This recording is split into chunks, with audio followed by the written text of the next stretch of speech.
Hier, mercredi 23 février, Christelle, la maestro actuelle, s'est lancée dans l'interprétation d'une chanson mythique de Véronique Sanson.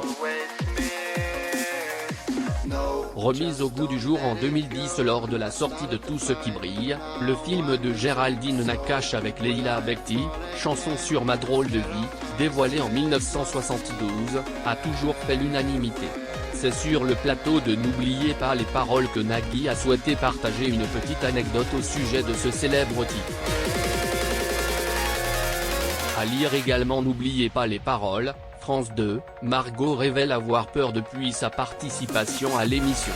Une faute de français évidente, c'est la chanson préférée de Patrick Bruel, de son propre aveu en février 1989, dans l'émission Avis de recherche. Chanson sur ma drôle de vie est extraite de l'album de Véronique Sanson baptisé De l'autre côté de mon rêve et paru en 1972.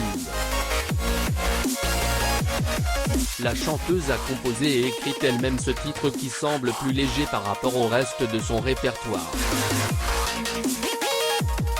À l'époque, Véronique avait choisi de changer son refrain pour qu'il soit plus entraînant. On connaît cette version-ci aujourd'hui, et si je te pose des questions qu'est-ce que tu diras et si je te réponds qu'est-ce que tu diras si on parle d'amour qu'est-ce que tu diras.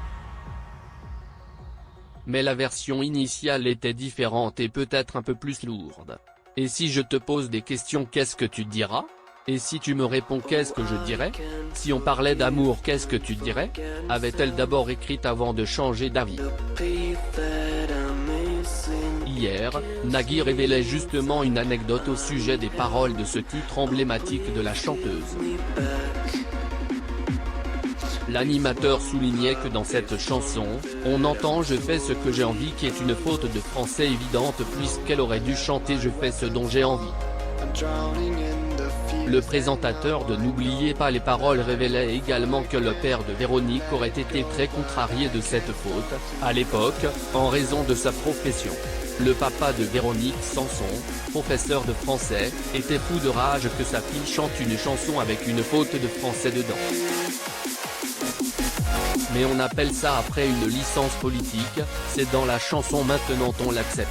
Même si ça fait encore du mal aux oreilles de certains professeurs de français, ironisait Nagui. Kaina.